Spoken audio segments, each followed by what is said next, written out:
Yo, what's up guys, Alf here, and today I'm going to be doing a full in-depth deck breakdown of a deck that I've recently used to hit rank 1 with on the arena ladder. As you can see from the screenshot here, I'm currently 29-6 with this deck, so it's been performing really well for me. And now before I get into it, there's going to be an MTG zone link down in the description. If you click on that, it'll have the full deck list there that you can import into arena if you want to try the deck out for yourself. And I'm also in the process of writing a full text article about this deck for MTG Zone Premium that will have more details, a full sideboard guide, how I change the deck for best of 1, and some tips and tricks to help you play the deck as well. So as soon as that's finished and up, I'll link that down in the description as well. But anyway, with that all out of the way, this is my Mardu Winota deck in Historic, and this is basically an aggressively slanted mid-range deck that has combo bursts at the top of the curve off Winota and Djeru and Hazoret, and also synergizes really well with some of the best creatures in the format like Seasoned Pyromancer and Crucius too. So as the name suggests, this is a deck that is largely built around these two cards, Winota Joiner of Forces and Djeru and Hazoret from the latest set. So Winota, obviously an incredibly powerful card, was so good that it got banned in Historic and then got unbanned with this nerf. So before the nerf, Winota used to get a trigger for each non-human that you attacked with. Now you only get one trigger each turn, which is definitely a hit in terms of the explosivity of the card, but I still think even the nerfed version of this is still really powerful, and it also does provide some bonuses in deck building as well, because previously, before the nerf, Winota really incentivized you to swarm the battlefield with a bunch of non-humans, so you wanted to run a ton of non-humans. You also ideally wanted to be ramping into Winota in order to maximize it, whereas now, because you only get one trigger each turn, you only need one non-human in play in order to trigger it, which means that we can, first of all, run more interaction without hurting the Winota, and second of all, we can focus on running good quality non-humans rather than a high density of them, which does allow us to run more interaction and also makes more space in the deck for good quality humans to ensure that Winota is always hitting as well. So in terms of the non-humans in the deck, we've got Rootwaller, Blood-Tithe Harvester, Viconia, Bonecrusher Giant. The Spirits of Seasoned Pyromancer, both off the discarding and the exile ability, are also non-humans for Winota. And we also have a couple copies of Sock and Sound to trigger it as well. And then in terms of the humans, we've got Seasoned Pyromancer, Crucius, Will, and Djeru and Hazoret. So we have a lot of hits. We're very, very unlikely to whiff off Winota, which is really important. And then we've also got Djeru and Hazoret, which is the new card from the latest set. And it is quite similar to Winota in that whenever it attacks, we look at the top 6 and we can put a legendary creature from among them onto the battlefield for free. And the hits that we've got off Djeru and Hazoret are Viconia, Crucius, Winota, and Will. So really nice cross synergy between the two cards, because Winota can find Djeru and Hazoret, and Djeru and Hazoret can find Winota as well, which is really huge. So we've got these two cards that are very explosive. The really nice thing about Djeru and Hazoret as well is that if we have one or fewer cards in our hand, it gains vigilance and haste, so we can often just swarm the battlefield in the early turns. And then, once we're nearly empty-handed, cast the Djeru and Hazoret, attack for 5 immediately, which is a lot of damage, right? We're applying a lot of pressure with it, and then start snowballing the game with this ability.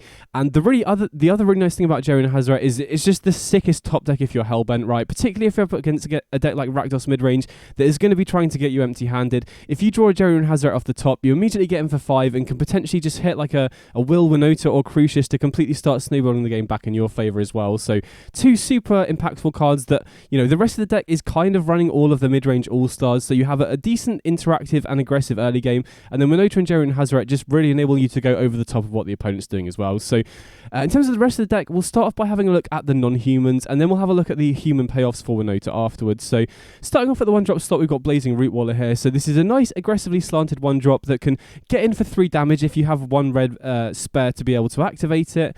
So it is nice at getting in for damage. Like I said, we are an aggressively slanted mid-range deck, so we can start dealing a lot of damage in the early game. But the really nice thing about Blazing Rootwaller is it's free to cast if we can discard it to the Blood Token of Blood-Tithe Harvester, the discard effects of Seasoned Pyromancer or Crucius, and also the specialized of Viconia and Will. So it's really easy for us to use this to turn our normally card neutral abilities into card advantage. And it might be a little bit unintuitive if you just picked up the deck, but a lot of the time you'll want to hold on to your Rootwaller in order to get card advantage off it. Now, if you're up against a matchup like Control, where applying as much pressure as early as possible is very important, then you know, in those situations, you do want to cast it on turn 1, but if you have one of your discard outlets, it's often best to just hold on to this in order to get card advantage, because especially if you've got a good curve, casting Rootwaller on turn 1 doesn't really do much if you don't have the mana spare to activate it. So oftentimes if you have a Harvester, Pyromancer or Crucius, it's best to hold on to the Rootwaller to discard it to them, because, you know, the main thing is we want to get this into play before turn 4 for Winota,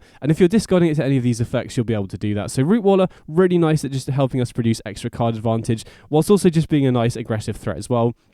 And we got 4 copies of Bloodtithe Harvester, so this is another aggressively slanted 2-drop, which is really nice.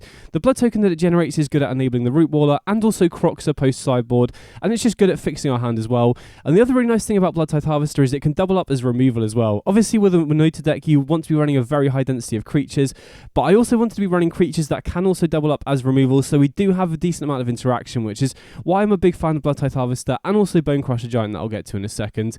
Then we've also got a single copy of Viconia, so this does quite a lot in the deck. So it's a non-human for Winota, like the Harvester and the Root Waller as well, and it's also a legendary creature for Djeru and Hazoret. Now, it's obviously the least exciting hit. You'd much rather hit a Crucius, Winota or Will, but I wanted to get up to 12 legendary creatures in the main deck just to ensure that we consistently hit off the Djeru and Hazoret, and Viconia does provide a decent amount of utility, particularly in low resource games as well. It also acts as graveyard hate in the main deck, which is pretty good right now because there's Reanimator decks popping around, domain decks trying to reanimate Atraxa as well, which are quite difficult to beat if you can't stop them reanimating, so having main deck graveyard hate there is nice. There's also decks like Phoenix and Kethis combo that interact with the graveyard game 1, so having graveyard hate there is nice as well. But the really nice thing about Viconia, as opposed to something like Remorseful Cleric, is that we can actually get good utility out of this, even in matchups where graveyard hate isn't important, because we can use the Specialize in this, either to get creatures from the opponent's graveyard, or more often than not, just get back a creature like Winota, Specialize, put it into our hand, and then just kind of go off like that. So Viconia really nice as a one-of. I've been a big fan of it. Then we got 4 copies of Bonecrusher Giant, so another non-human to trigger Winota. And the really nice thing about Bonecrusher Giant, and the reason I'm running it over Fable of the Mirror Breaker, which is the other main card you can consider in this slot, is that first of all, we don't really have that many plays at turn 2. We only have Bloodtithe Harvester and Viconia, so having Bonecrusher Giant as a card that we can play on turn 2 and turn 3 is really nice to ensure we have a good curve all the time.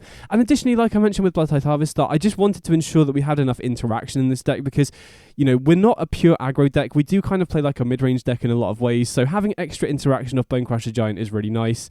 And the other really nice thing about Bonecrusher Giant is that, you know, because we're playing with the nerfed Winota, we don't mind going Stomp on turn 2 into cast Bonecrusher Giant on turn 3 because we, like I said, we only need one non-human to trigger Winota, so we, like, you know, when not playing like with the pre-nerf Winota, we don't need to swarm the battlefield with non-humans in order to trigger it, is the point I'm trying to get across there. And then there's also some nice benefits of Bonecrusher Giant in that the Stomp side can also allow us to beat Serra's Emissary, which is kind of relevant right now because Reanimator and Creativity are fairly, well, not huge decks, but they are quite popular in the format right now. And then we've also got 2 copies of Sokenzan, which is, you know, we do have a lot of pressure on the mana base, like I'll get to later, but because we're, you know, we need a lot of red sources to be able to consistently cast Season Pyromancer and Brotherhood on turn 3, we can afford to run Sokenzan as utility lands, which is really nice with Winota, right? If the opponent has been killing all of our non-human creatures, so say for example we go Bloodtithe Harvester into Crucius and the opponent's killed the Bloodtithe Harvester, we no longer have a way to trigger Winota, so having Sokenzan as a way to put hasty non-humans into play allows us to immediately trigger Winota once it's in play, which is really nice as well. So those are the non-humans in the deck that enable us to trigger Winota. Then in terms of the human payoffs, we've got Season Pyromancer, which is kind of the glue that holds this deck together. Season Pyromancer does so much in this deck. So first of all, it's obviously just a generically powerful card, very good at stabilizing you against aggro because it can swarm the battlefield with tokens.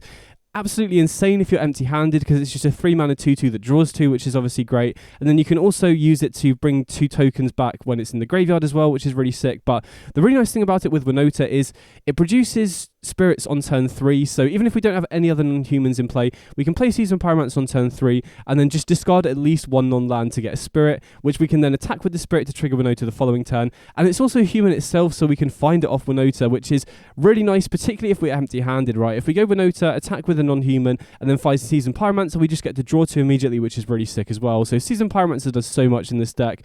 We've also got Crucius as a payoff for Winota, and you know, Crucius is obviously an incredibly powerful card in and of its own right, but it synergizes really well with a lot of things in this deck. First of all, it's so nice with Blazing Root Waller, right? If we can discard the Root Waller, and then we can, if we want to find a land, and we pick Expedient, we're guaranteed to find a land because it's a 1-drop. If not, we can go for Ambitious to find something better, and then we obviously get to cheat the Root Waller into play, which is a really nice synergy there. Obviously just an incredibly powerful card at fixing our hand, helping us dig for stuff as well. But it's also really nice with the 5-drops. You know, typically in Historic, you don't really want to be running a ton of 5-drops because they're really expensive and can be clunky to cast. But because of the treasure generation on Winota, we can very easily cast this on turn 4 off the Crucius, which is really nice. And additionally, it also, you know, provides us with some kind of flexibility with Winota as well, because say we go Blood Blood Tithe Harvester on turn 2, into Crucius on turn 3, but the opponent's killed our Blood Tithe Harvester. We no longer have a non-human in play to trigger Winota, so we can often go Crucius, discard the Winota because it's not going to trigger the turn we cast it, pick Ambitious, and then we're guaranteed to find either Will or Djeru and Hazoret, both of which we can cast on turn 4 off the treasure, off Crucius as well. So Crucius obviously just a generically powerful card, but synergizes really nicely with what we're doing in the deck as well. Then we've also got Will, Pack-Bound Duelist, so this is a really, really nice payoff at the top of the curve. Allows us to steal any creature or artifact that has mana value 4 or less, which covers a huge portion of the format, right? You can use this to steal Shieldreds, you can use this to steal Aura's creatures, which is a complete blowout in that matchup for sure. Just a really swingy card. Very, this is probably the best card to hit off Winota because it has such an immediate impact on the board. And then we can use the Specialize on this to sacrifice the creature that we steal to ensure the opponent doesn't get it back. Now, typically, obviously we're a Mardu deck, so we can only pick the red, the white, and the black specialization. The red is nice at just forcing through extra damage because it gives us an extra combat step.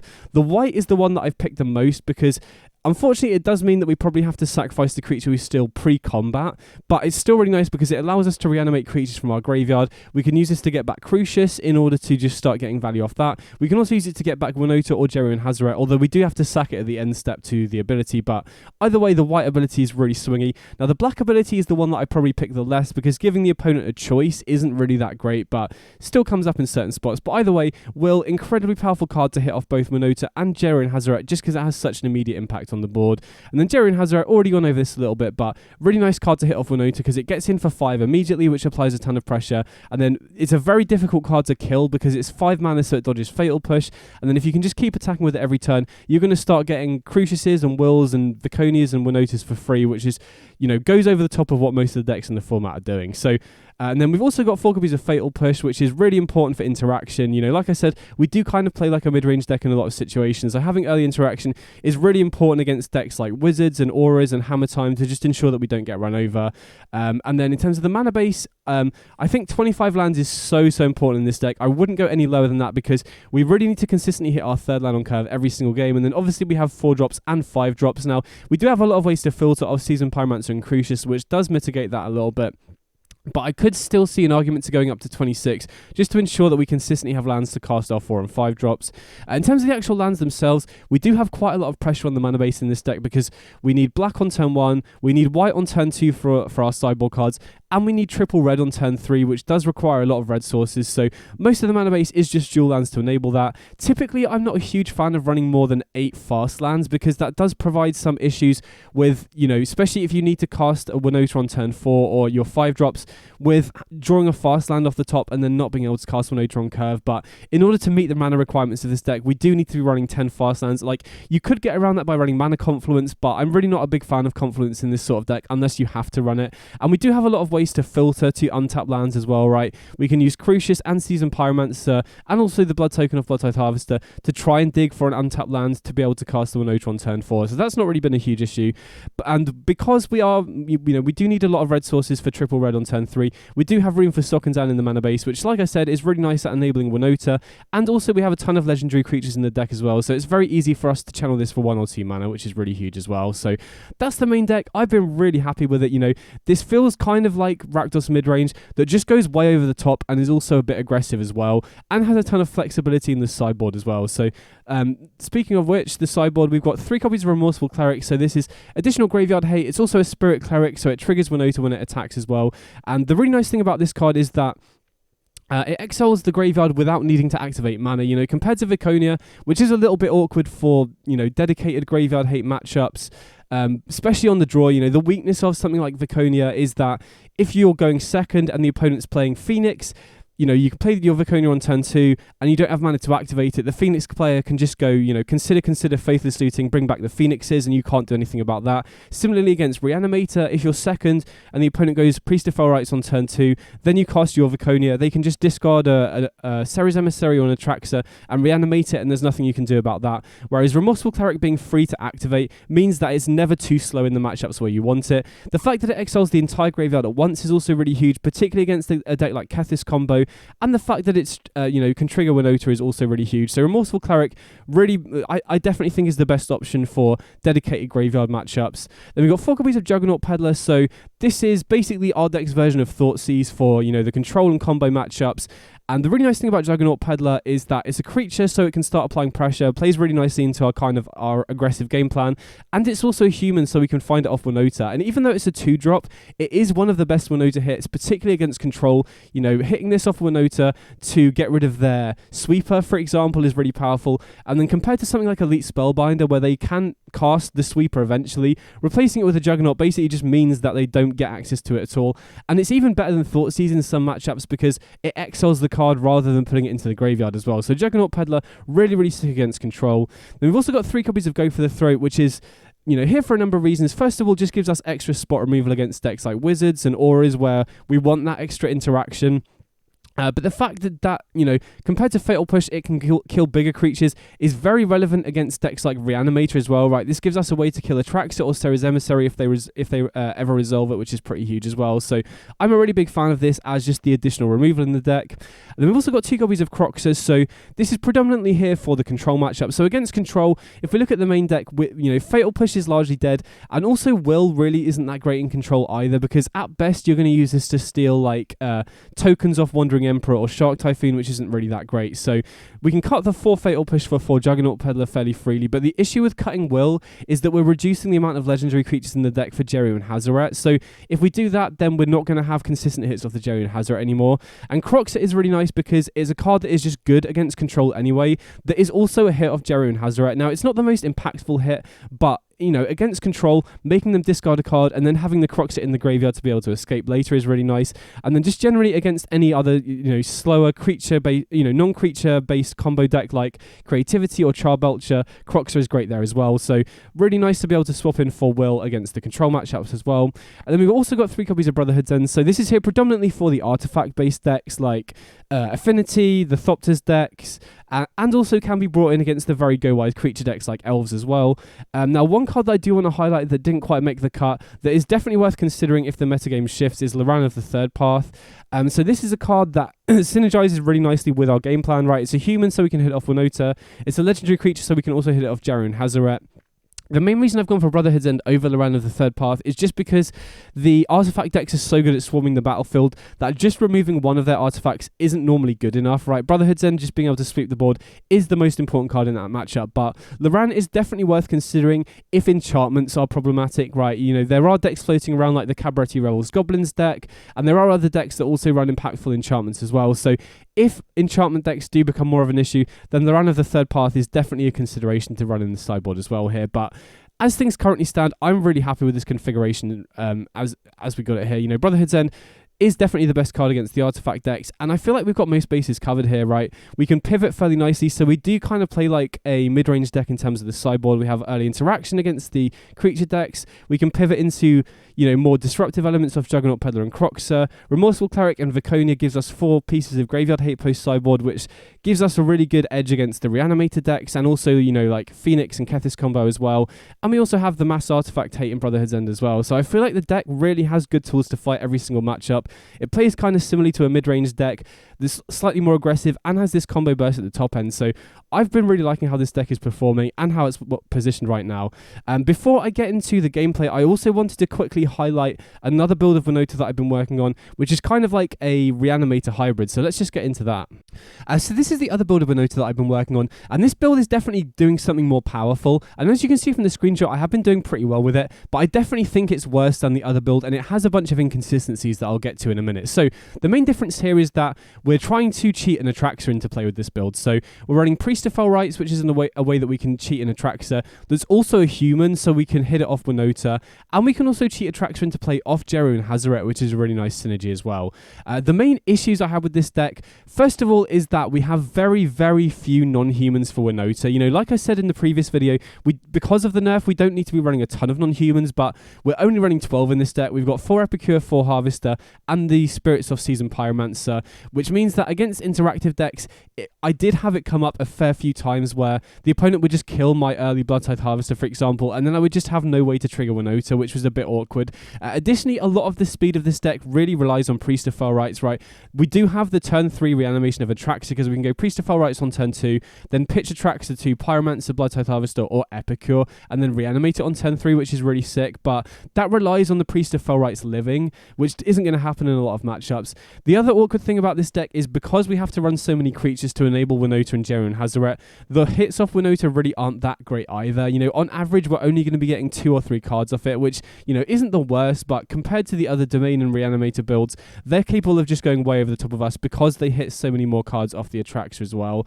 The other awkward thing about this deck, and probably the biggest issue I had with this deck, is there are so many moving parts in the deck that it's really hard to effectively sideboard. The big advantage of the previous Winota build that I've shown is that plays quite like a mid-range deck, so we can really afford to pivot our game plan depending on what we're up against. Whereas with this deck, we have so many moving parts, right? You can't really afford to cut any of the non-humans because we're running so few we're running so few anyway, which means that if we do cut these, Winota becomes a lot worse.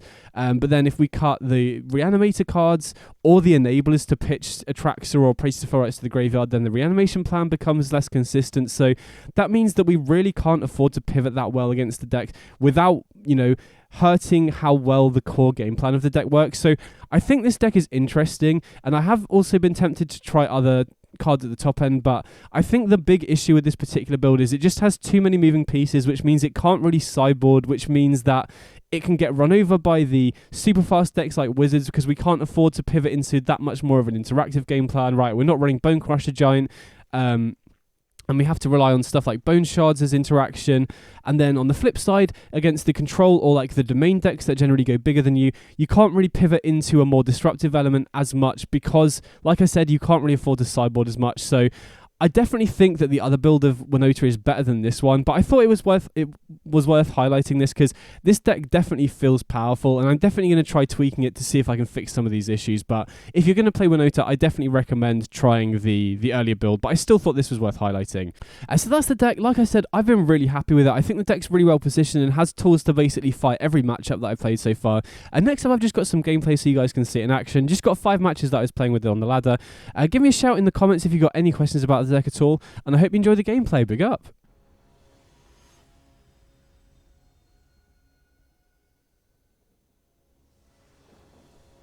Okay, so we're on the play here, and yeah, this hand looks really good. We've got Fatal Pushes early interaction, and Crucius plus Root Water is a really nice synergy as well.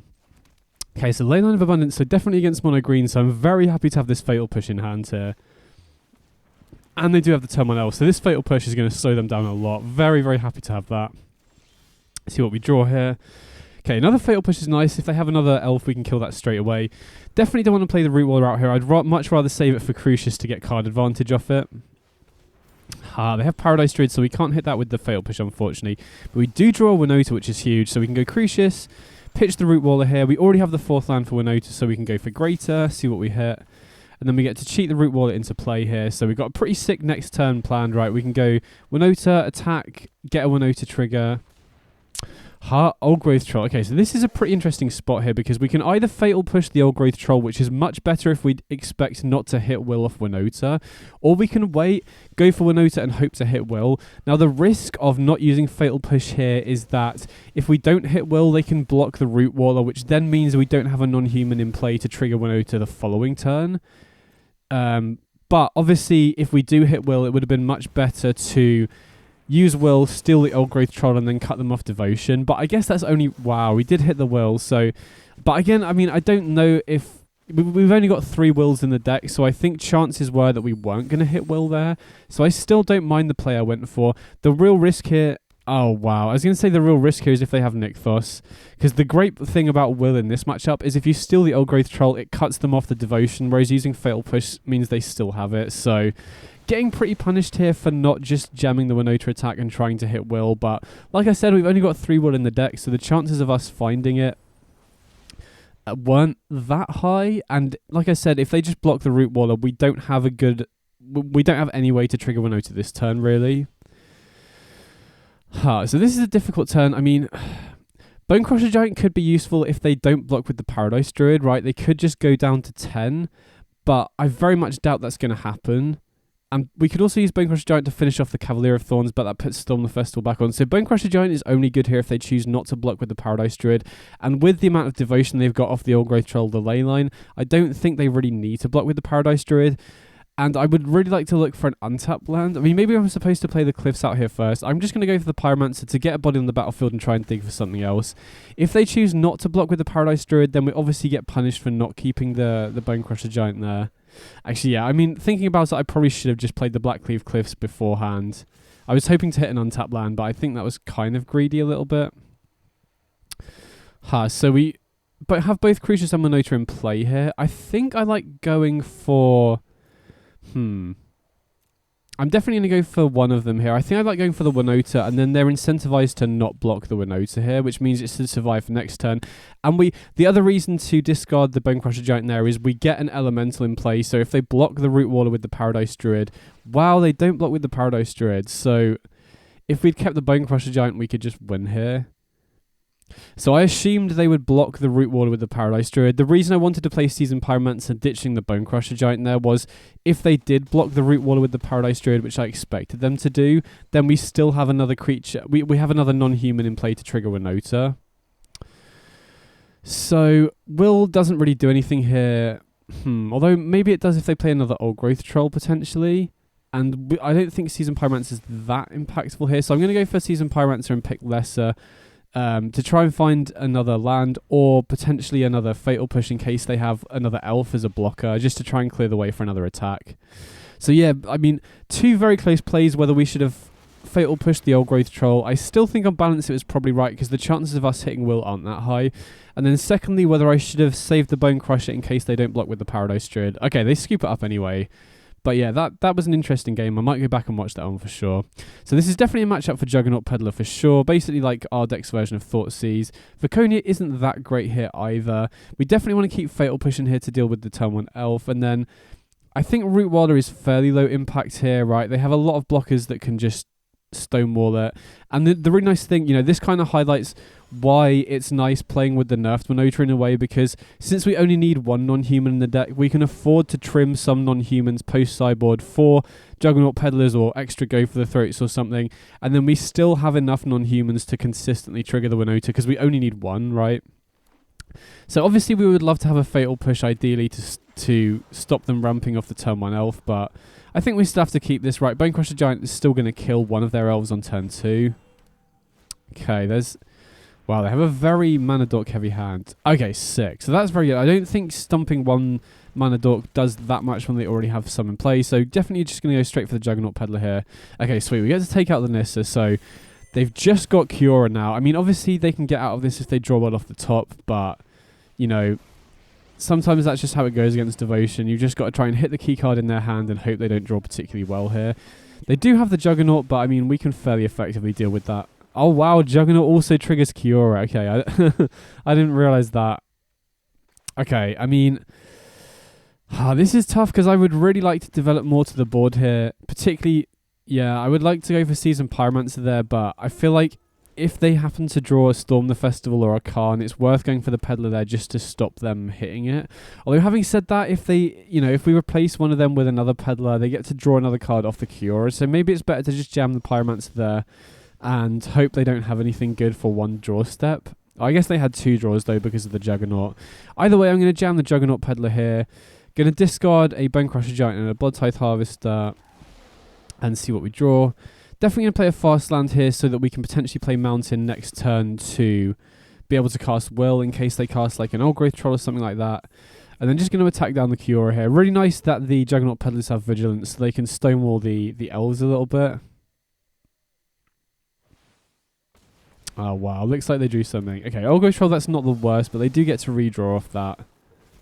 So yeah, thinking about it, because the Juggernaut Peddler gives them another Juggernaut which triggers Kiora, it probably was better to just go for Pyromancer on turn 3 there. Oh wow, they drew Storm the Festival, so if they get a good hit here, this might be over. Wow, okay, that was kind of a whiff. I mean, having said that the Lane of Abundance does double up the mana off all their dorks, so they can potentially just go straight for a flashback Storm the Festival as well, yeah. So if they hit Khan here, I think we probably just lose. Wow, okay, they don't. They whiff again. So that was quite lucky from our point of view, but it was also quite lucky of the opponent to hit a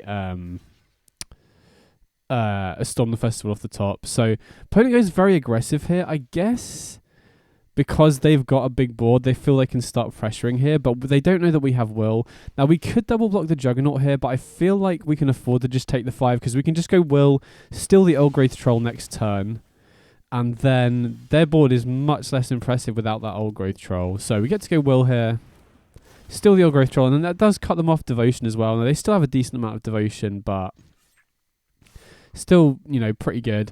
And then we'll just attack down Cura with everything. I very much doubt they want to trade the Paradise Druids off here because they're producing a lot of mana off the Ley Line of Abundance. You know, even if they don't draw one off the top, they can start pumping mana into the Ley Line. Opponent's activating Nykthos, which isn't a good sign. Okay, there is Khan. And they have a lot of mana here, right? They have, what, 6 off the Mana Dorks. So they have 9 mana here, right? Or maybe even more than that. So I don't know what they're going to... Maybe they get a Portal to Phyrexia here, potentially. Wow, they get Sky Sovereign.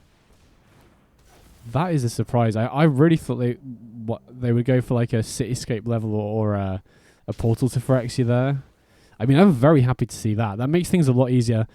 And, you know, now they're forced to attack with the Juggernaut, we can... I think we can fairly cleanly attack Khan down here. And, you know, if they crew the Sky Sovereign, we can potentially kill it with Stomp as well. So I definitely think the opponent would have been in a much, much better spot if they go for Cityscape level or Portal to Phyrexia there. Probably Cityscape level is better because we could just sacrifice Pyromancer and the 2 tokens otherwise. Although I guess they can just get back, you know, they can start getting back other creatures every turn as well. So yeah, I mean, like, and the opponent's pausing here. Maybe they didn't realize they have to attack with the Juggernaut either. Maybe they thought they could hold the Juggernaut back on defense. I can't really think of another reason why they would be like pausing at the start of combat if they didn't realize that they have to attack with Juggernaut every single turn. Unless they've disconnected. Oh no, okay. So they do attack. We'll just block here with the Old Growth Troll. Saves us having to specialize Will to get rid of it. You know, get to take out 2 of their own creatures. And now their board is way worse. And we drew Winota. Okay, that's sick. So definitely going to jam the Winota here. And then they can crew up the Sky Sovereign, but that would mean that they have fewer blockers. So I think we just need to attack in a way where we're definitely killing Khan here. Now, we unfortunately don't have enough mana to use the Stomp on Bone Crusher Giant. We would love to, you know, if they do fire up the Sky Sovereign to try and block Will, we could use Stomp to finish off the Sky Sovereign, and then they have basically nothing left in play. I mean, they can still activate the Ley Line, but... And I'm going to hold back the token here to block. Okay, so Will doesn't really do anything. Crucius... Okay, Crucius is pretty sick here, because now we can discard the lands, create a treasure token, and Stomp the Sky Sovereign at the end step if they do crew it up here. Looks like they are. Yeah, so they crew the Sky Sovereign. I assume they block the Will here. Khan dies, and then end step, if we set a stop, we can discard the Inspiring Vantage, pick Greater, pick Ambitious, I mean, get a treasure token, and then just stomp the Sky Sovereign, and then the opponent's just left with a bunch of Mana Dorks left in play. We can also potentially Fatal Push a Paradise Druid here. Oh, no, we can't because we're using both of our mana. Yeah, we'll have to hold on to the Fatal Pushes until next turn, but either way, we've really turned this game around. I thought we were super far behind, but opponent picking Sky Sovereign there and us drawing the Winota like completely switched the momentum round. Okay, sweet, we got there, nice.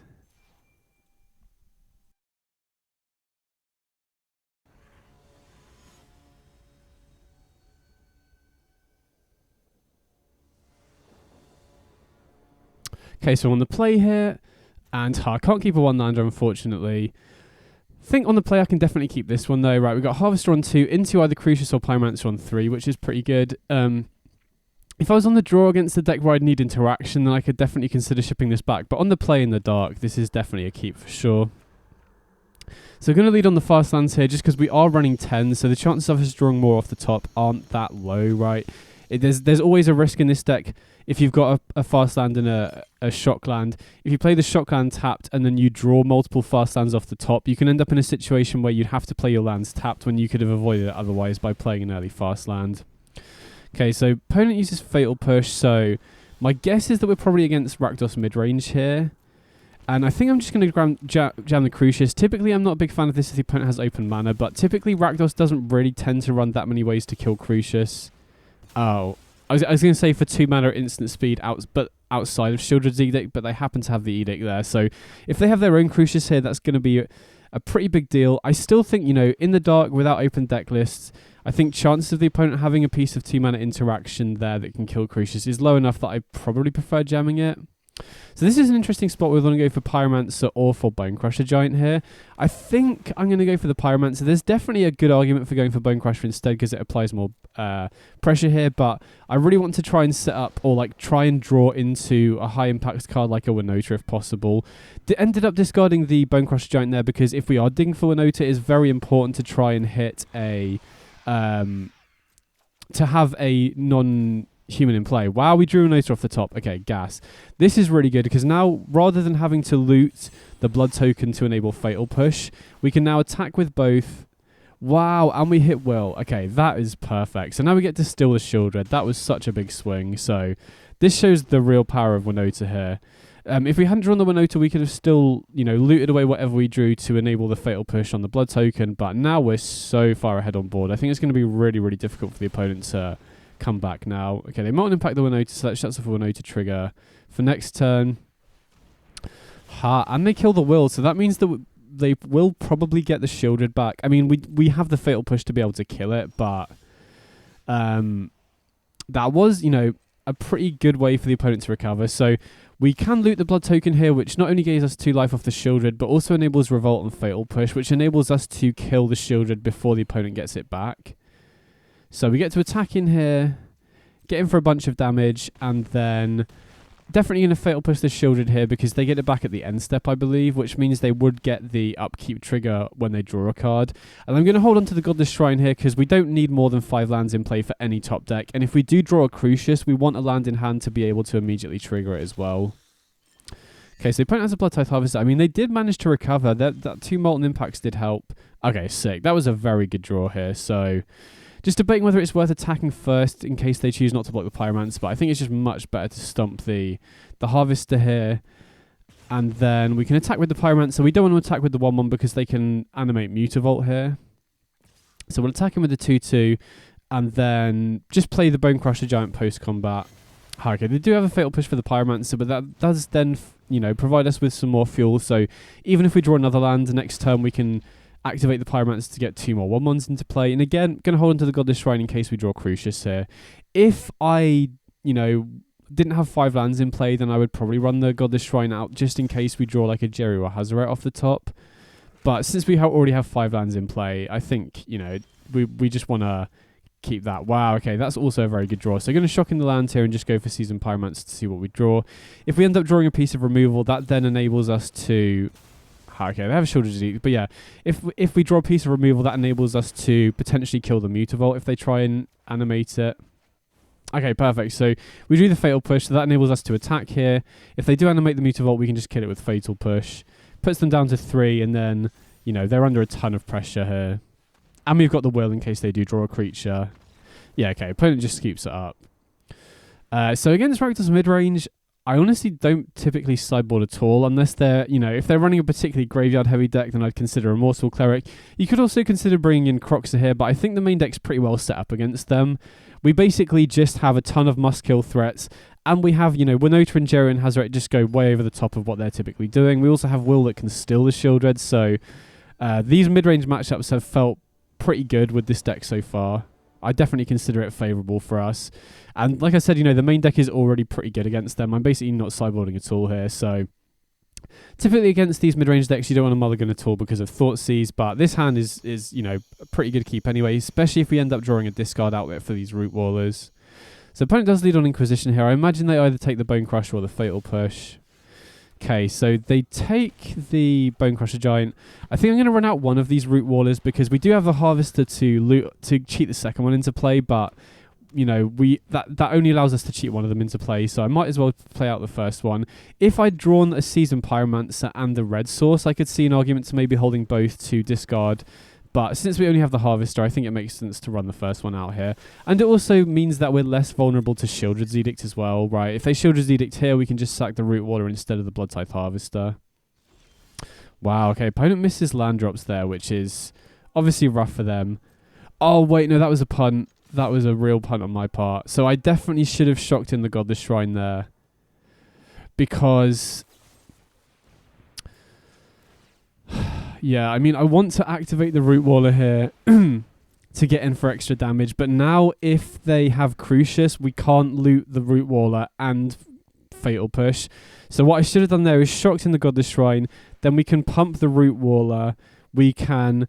and then if the opponent does play Crucius, we can use the blood token to loot away the Root Waller, cheat it into play, and Fatal Push the Crucius. Okay, thankfully it didn't end up mattering, but I definitely should have played that Godless Shrine untapped. That was a big mistake on my part. But either way, we get to, you know, cheat this Root Waller into play here. Get to attack him with both, and then I think we just want to jam the Bone Crusher Giant as a creature here. You know, the opponent's missing land drops, we just want to apply as much pressure as possible. And then we have a bunch of removal for any creatures that they do play here. Bit annoying that we only have one red source to activate the Root Waller. They do have Pyromancer, which is a good way for them to recover here. You know, allows them to commit to the battlefield pretty quickly. Crucius is a pretty nice draw, though. So there is an argument to maybe attacking with the Bone Crusher Giant because we have a handful of Fatal Pushes, but now we've drawn the Crucius, I think it's best to just jam that and activate. Wow, we hit a Winota off the Crucius. That's really sick. So assuming the opponent doesn't have Thoughtseize or, you know, Fatal Push plus Revolt for next turn, we can just jam the Winota, start attacking, start cheating creatures into play off the Winota. I mean, obviously it helped a lot. The opponent did end up missing lands here, but even if they hadn't, Winota typically just goes over the top of what they're doing, especially if they're relying on Shieldred at the top of the curve, because we can just go, like we saw last game, Winota attack, potentially hit Will and steal their Shieldred. Okay, so they tap out for Fable, so that's huge for us. Now the Winota is going to get into play uncontested. We still have these Fatal Pushes. Interesting. I think we still want to hold on to this land to loot away with the Crucius. And then just going to attack with the Bone Crusher Giant here because we'll lose the creatures otherwise. And then Seasoned Pyromancer is the only non-legend hit, so get that into play, get to loot cards away here, and we still get to hold on to the Fatal Push here, which is nice. And we get a 1-1 into play, which, you know, is another way to trigger Winota in case they ended up killing the Root Waller. Okay, so they double block the Bone Crusher Giant, but that's not an issue. You know, we've got a bunch of other non-humans in play already.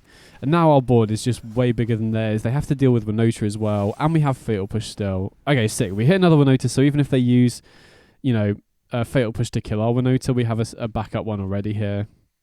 So opponent loots away some lands. See what else they've got. But yeah, I'm pretty confident about the board state. Unless they have a sweeper here, we should just be good to win. We can probably start attacking with everything next turn unless they play something huge. Okay, I mean, Seasoned Pyromancer is going to clog up the board a fair bit, but us having Fatal Push here is pretty nice because it kind of allows us to blow them out in combat, especially if they try and double block Crucius if we do attack. Yeah, okay, opponent just scoops it up. Sweet.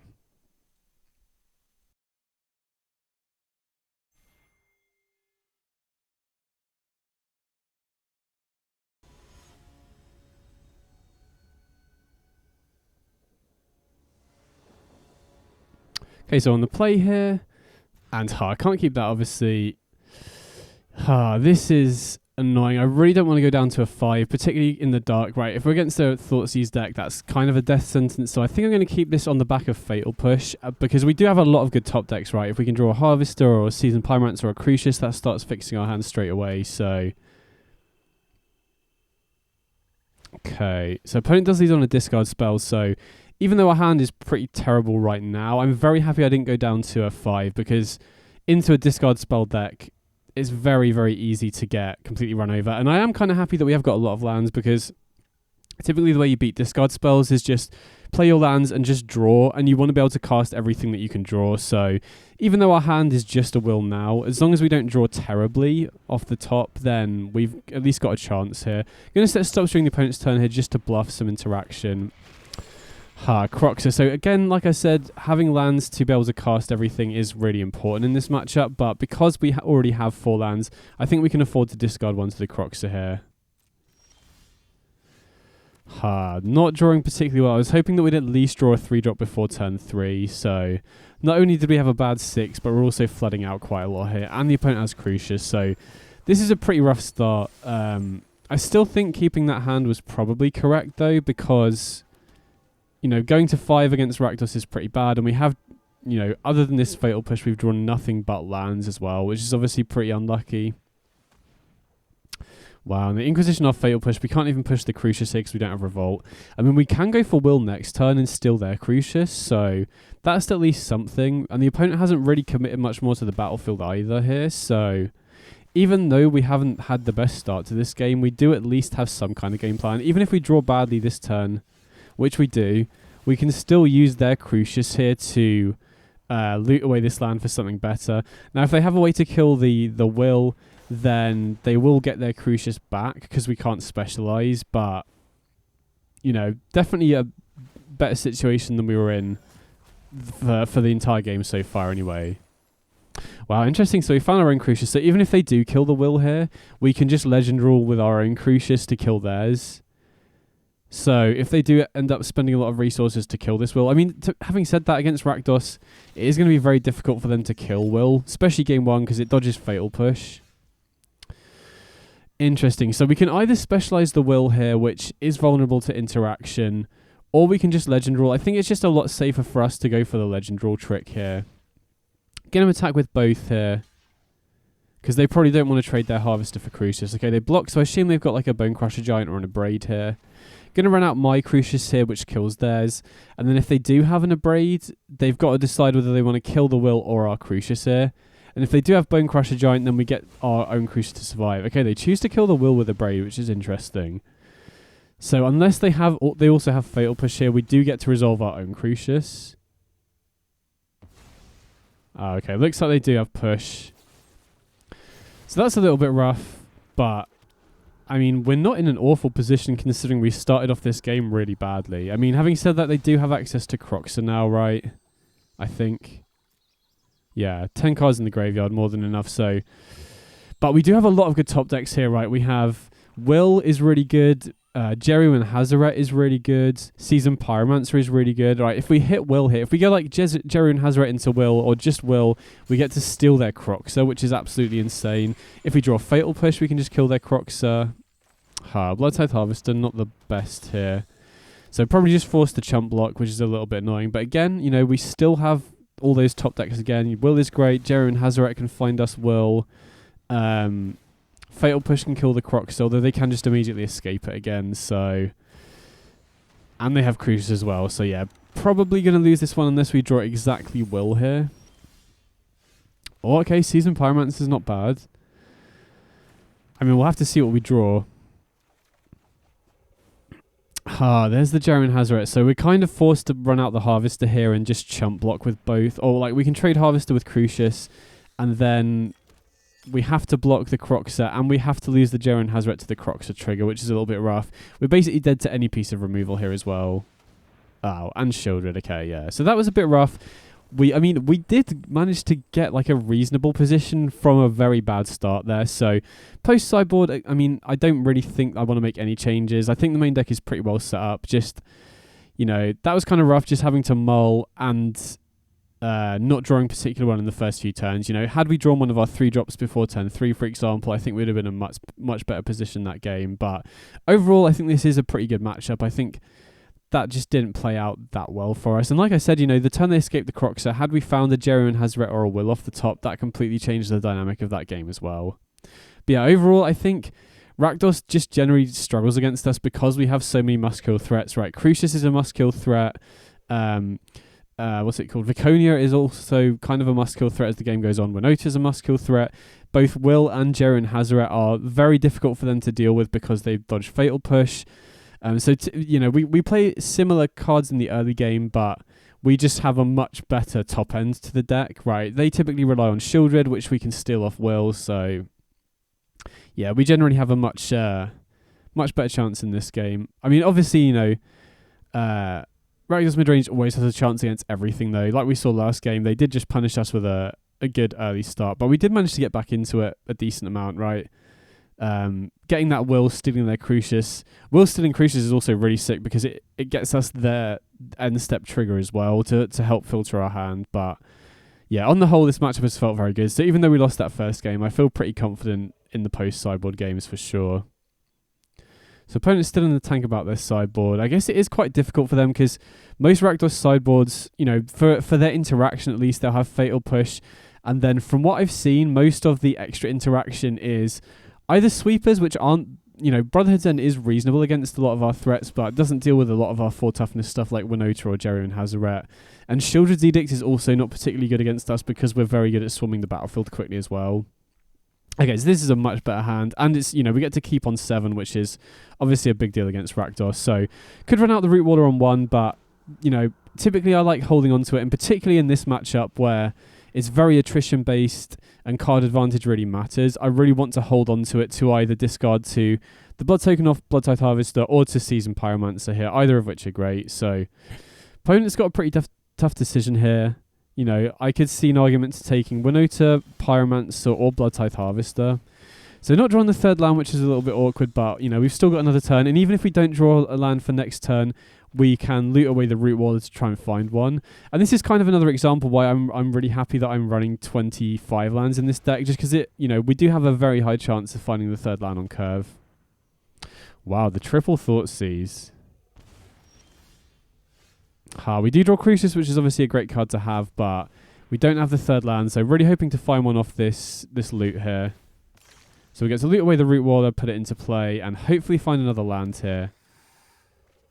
Yikes, we don't. If we did find another land, we have both Bonecrusher Giant open, and we can play Crucius next turn. I mean, Winota is nice to have, but we're obviously, you know, 2 mana away from finding it, so really hoping to find another land next turn. If we can, then that'll be great because we can go Crucius and then activate it to guarantee that the treasure for the 4th mana for Winota and find something bigger than Bonecrusher Giant potentially. Okay, sick. We found it, which is great. Definitely going to jam the Crucius here while the opponent's shields are down. Then I'm definitely going to discard the Bonecrusher Giant, and I think I could see an argument to going lesser here, but I think I'm going to go for greater.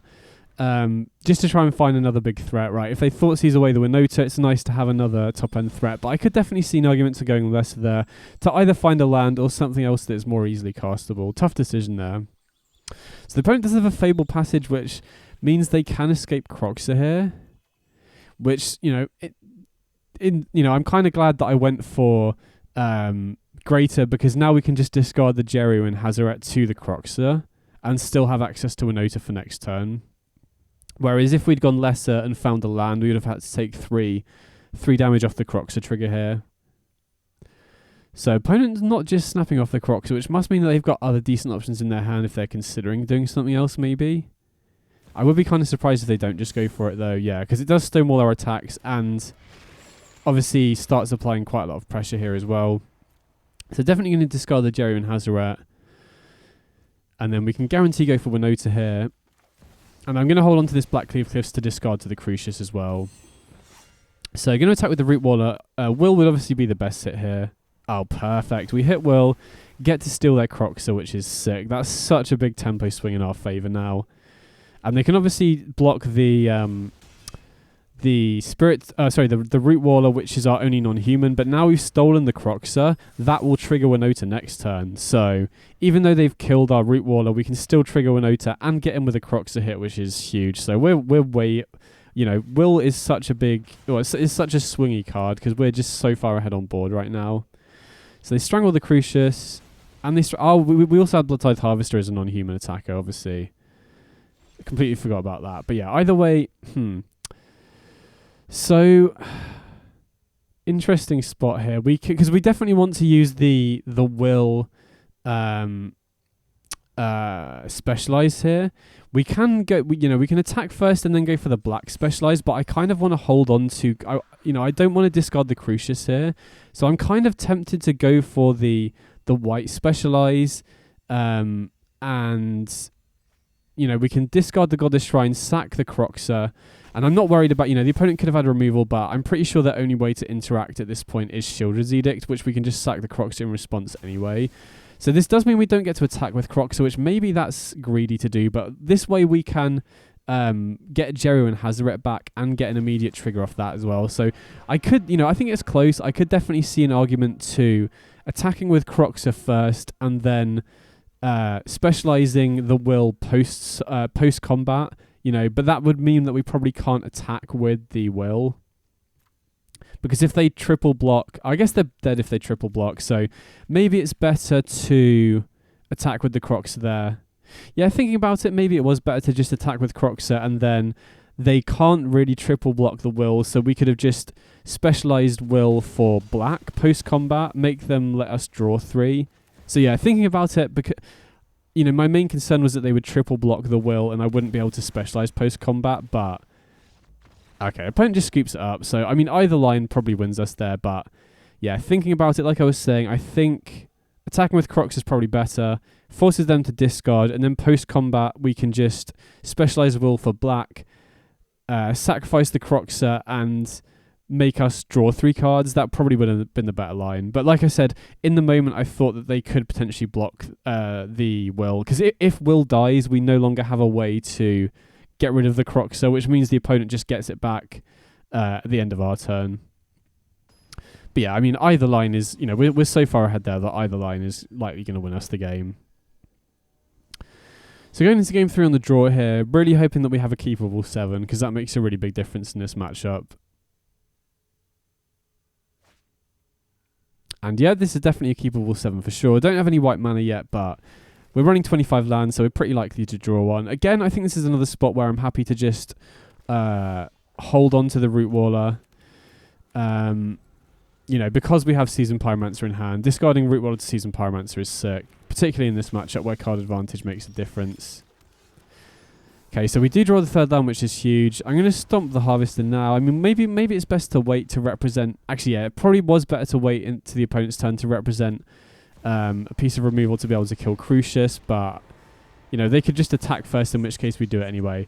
Wow, they plus off Liliana. This is sick for us because we can just discard the Root Waller, cheat it into play, and then just start attacking down the Liliana. So that's pretty funny. And we do draw a white land, which is pretty sick. So I think since we want to shut the Liliana off from being able to use the -2, just going to pump the Root Waller, attack the Liliana, play the Viconia, and now we have 2 creatures in play. 2 non-humans in play to trigger Winota next turn. So even if the opponent manages to kill one of them, we can hopefully get Winota into play next turn. Yikes, go blank. Okay, I think we discard the Pyromancer and the Will here, and then we've still got land Winota for next turn. Although they plus the Liliana here, so this is maybe. Yeah, we would have got paid off there for holding onto the Winota, but my thought process there is, even if we don't, if we don't draw land, Winota just gets stranded in our hands.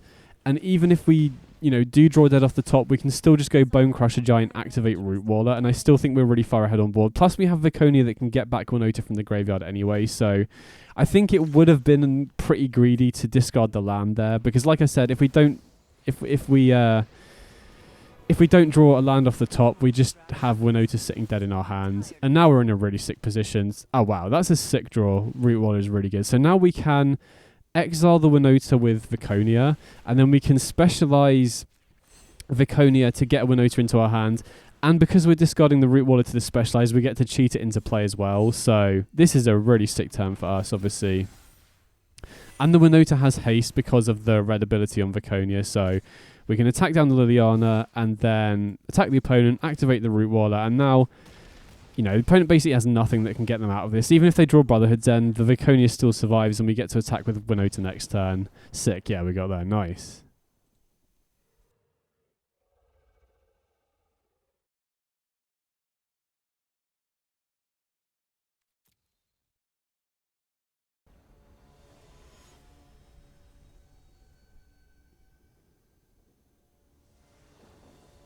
Okay, so we're on the play here, and I don't think we can keep this one because we don't have black mana for the Harvester. This seems better though, right? We've got Bone Crusher Giant as early interaction, we got Seasoned Pyromancer to fix our hand, and we got Will at the top of the curve as well, which we can always discard if we don't think we're likely to get to 5 mana. Okay, Breeding Pool, so not sure what that is. Okay, into Sanctum and Pass. I mean, I think I'm just going to stomp face here because the opponent could be on like a flash deck potentially, or like a big mana deck, maybe like Solta Ultimatum. So because of that, I don't want to just do nothing on turn 2. I want to use some of my mana. So going to run out the Seasoned Pyromancer here, and think I'm just going to discard a Pyromancer and a Will. Still don't really know what we're up against. So there's a chance that Will is still good here.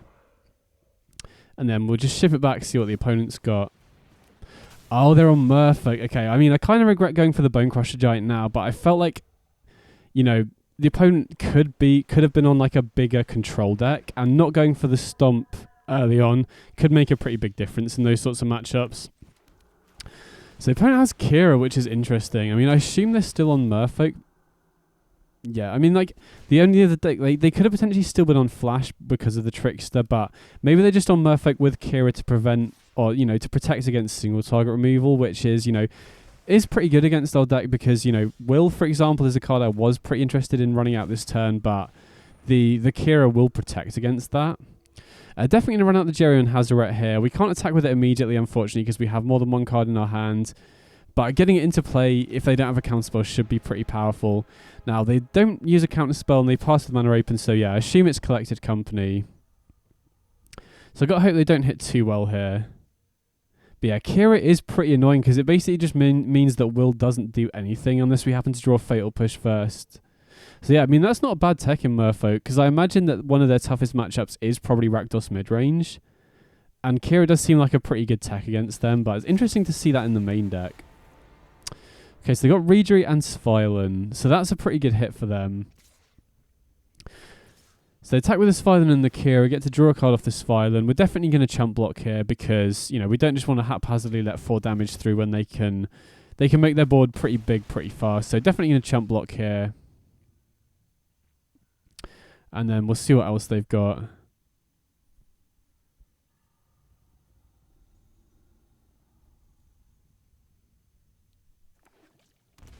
Okay, the Shock in the land and pass. That's interesting. So probably makes me think they've got a company, but I wonder why they shocked in the land if that's the case. Either way, I think I'm going to go Crucius and a land here. I don't think Will is particularly good when they have a Kira in play.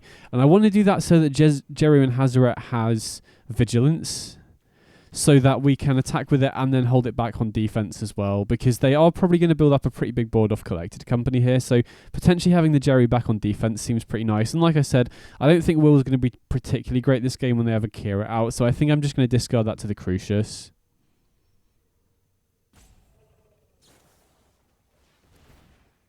Wow, the opponent had a Trickster. I mean, they should have done that pre-combat, right, to deny us the Djeru trigger. Okay, it makes sense why they shocked in the breeding pool now, because they can go Trickster, untap a land with the Reedry, and go for Collected Company. So opponent's hand is pretty sick here. Double Company and a Trickster in the same... well, double Company and a Trickster for their turn 4 or 5 is pretty sick. Okay, we hit Crucius, which obviously doesn't really help us here. And they can just trade the Djeru and Hazoret with the Trickster. Yeah, so we're in a pretty rough position at this point. Definitely going to discard the Will. Hopefully finding... I don't even know what we're looking for here. Winota maybe, but we're so far on the back foot that I don't think we're going to be winning this one. So that was pretty rough. Opponent's hand was stacked though. So this is definitely a matchup where we want the Brotherhood's End and the Go for the Throat. You know, they can storm the battlefield pretty quickly. And in terms of cuts, Viconia isn't really that great here. And... what else do we want to cut here? Hard decision what to cut, because we do kind of want to keep the Bone Crushers in as additional interaction, but that's also a lot of 3-drops with the Brotherhood's End otherwise.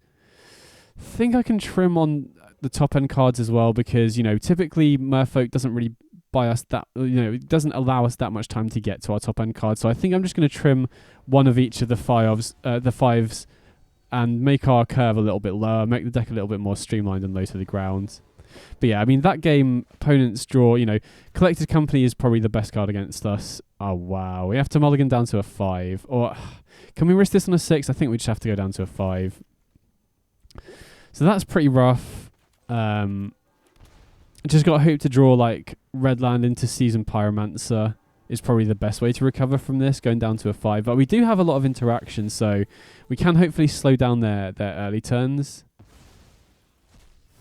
Okay, they get rid of a breeding pool for a tropical island, so definitely in a fatal push here. We just want to slow them down as much as possible to buy us more time to draw stuff.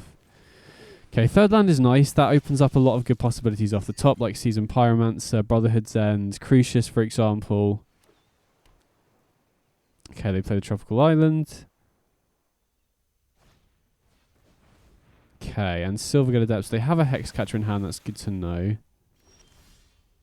Okay, Crucius, that's a pretty good draw. And even though Fatal Push is obviously very good in this matchup, I think I'm going to pitch it just to get ahead on mana here so that if we... Perfect. And I'm going to say if we draw a Winota, we can now cast it because of the Crucius Treasure, even if we miss land drops. And so we didn't attack with the Harvester last turn in case we drew Winota, and we did. So this is pretty potentially good now. We can go Winota. Doesn't matter that we drew a land because we can just pitch it to Crucius. And now I think I'm happy to attack with both because we really don't... Wow, and we hit Djeru and Hazoret. Yeah, we really don't want them to block the Bloodtithe Harvester, so I don't mind if they double block the Crucius here. Wow, they just let it through. Okay, sick. So we now have Harvester in play, which means we can trigger Winota again next turn. Root Wall is really nice here because we can pitch it to Crucius for free, or even the Blood Token if we need to dig for stuff. And even though the opponent has a Kira in play, we're already on the front foot. So even though we had to mull down to 5, we're really far ahead now because of that Winota. I mean, drawing Crucius was also very clutch, but yeah, it's very surprising that we managed to get on the front foot on a multi-5 against Merfolk. But I guess being on the plate and having the fatal push on turn 1, you know, slowed the opponent down quite a lot. Okay, so probably have a Collected Company here, I'd imagine. Pyromancer is a very nice draw, though, because we can cast the Pyromancer, and not only do we get a Spirit Token, but we also get the Root Waller into play for free, and we get to draw 2. And if one of those 2 is a land, we can then give Djeru and Hazoret Vigilance again. Okay, we do draw a land, so we can give the Djeru and Hazoret Vigilance, which means that even if they get a reasonable company hit, we still have it back on defense as well. So I think at this point, okay, opponent goes for Collected Company pre-combat, I guess to try and hit a Merfolk Trickster to tap down our Djeru and Hazoret, or potentially our Bloodtithe Harvester, depending on which they think is more threatening. Okay, they do hit a Sphyden, which has Indestructible, but I imagine they'll have to block with both of the other creatures, so very happy to attack all here.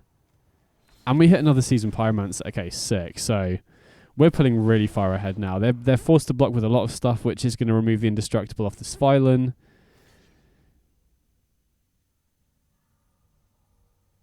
So, okay, they block the Winota. I mean, we're getting the second Winota for free, so they probably shouldn't be blocking that.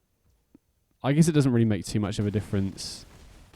Yeah, okay, we ended up just winning that one. That was sick. That felt really good, especially on a multi-5.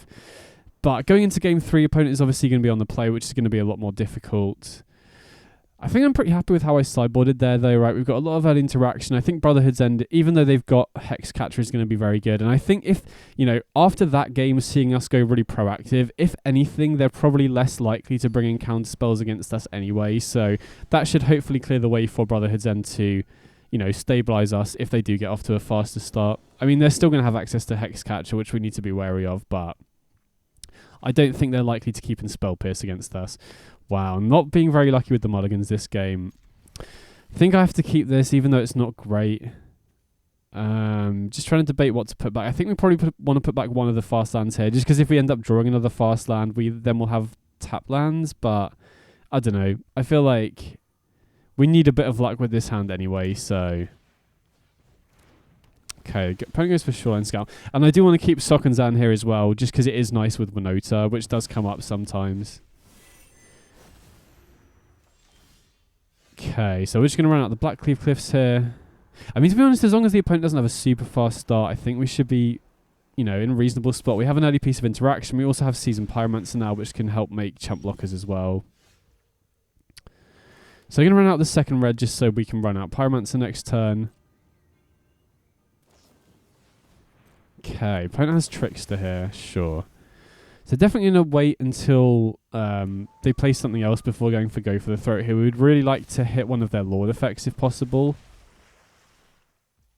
If they pass back, I think I'm just going to go for the Throat the Merfolk Trickster here, because we definitely want to go for Seasoned Pyromancer. And, you know, if we draw Winota, for example, wow. That's pretty sick. I was going to say, if we do draw Winota, we're going to want to go Pyromancer on 3 into Winota on 4. Wow, Essence Capture. Okay, I was not expecting that. So that's pretty rough. Now we don't have a non-human in play for Winota. If Pyromancer had resolved, we would have discarded Will and the Godless Shrine to get a Spirit into play. So I think here we're just going to go for Winota, and then this is the kind of spot I was talking about where Sokenzan is actually pretty sick, because if the Winota survives, we can channel the Sokenzan to get an attacker into play immediately here. Wow. Okay, we're under a lot of pressure here. I think we have to let the damage through and go down to 2.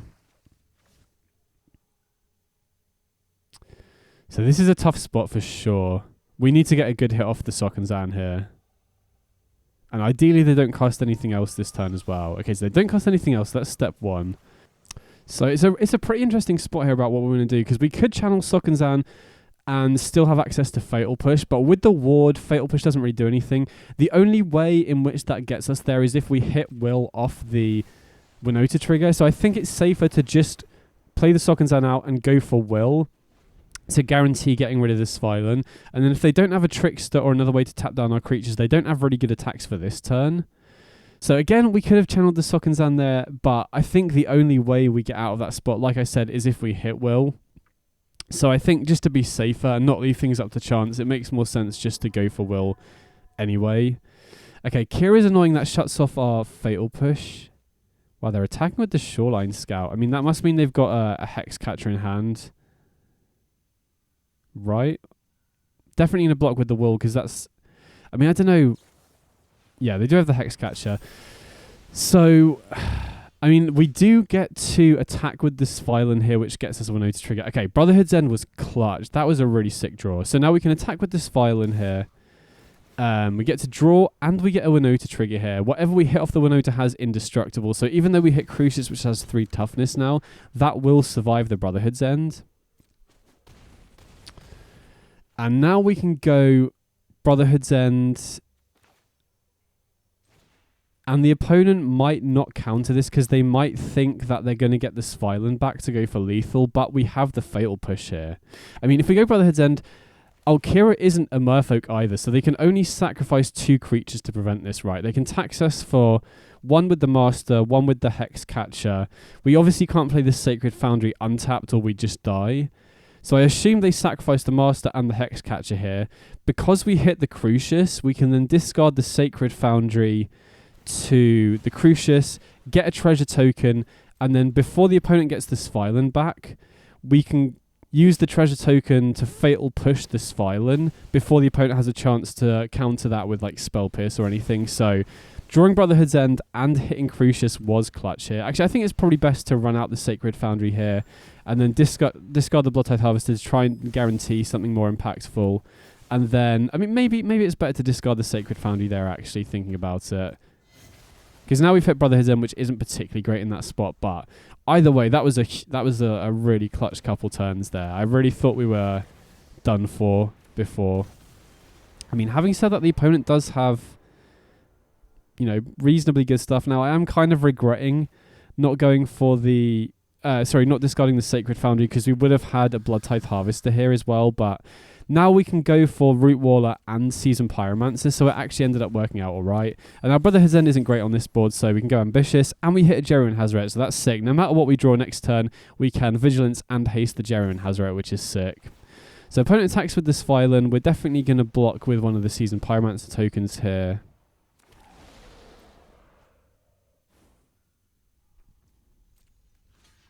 So definitely going to chump. And then I think we should be good to win next turn, right? Unless they have Collected Company. Because we can go Djeru and Hazoret and attack with all of our stuff. Although they are at 8 still, so we do need to be, you know, careful of a potential Collected Company. But, oh wow, they do have a company. This has been a crazy game. So Trickster is pretty bad because they can tap down the Djeru and Hazoret. What else don't we want to see here? I mean, any of the Lords aren't ideal either, but I think Trickster is the main card we want to try and dodge here. Because if they don't hit Trickster, we can at least force them to block with a lot of stuff. Okay, they hit Master and Silvergill Adept. Interesting. So we don't have a clean attack all here because we are potentially dead on the backswing, but if we attack with the Djeru, I think we definitely want to attack with the Djeru and Hazoret. We definitely want to attack with the Blazing Root Waller to trigger Winota as well. Maybe we can attack with the 1/1 as well, but I think that's probably too greedy. Just in case we whiff on both, I think it's best to just attack with these 4. That forces some blocks out of them at the very least. Wow, we did whiff off the Djeru. Okay, and we did hit Crucius, which doesn't really affect. So that was effectively a whiff on both. I mean, at least we have an indestructible Crucius now, so they can't trade with that. And that's actually pretty important because Crucius allows us to discard the Root Waller for value and still get it into play here. Okay, so they block the Mistbinder, and they have to block one of the other 2. Wow, they choose not to block the Djeru and Hazoret. That has to be a mistake, right? Surely it's better for them to just soak up 5 damage instead of 3. Maybe they don't realise it has indestructible. So we put them down to 3 here, and then we can discard the Root Waller, pick Greater, cheat the Root Waller into play, and now I think we should be good here, right? Unless the opponent has, like, I don't know, Collected Company into Regery into another Collected Company or something crazy like that. Okay, them attacking is a good sign. It means they're obviously digging for stuff. And we can just trade with it in combat as well. Right, we can just block it. Actually, I don't know. I think I'm just going to block with the 1/1 here. We could trade with the...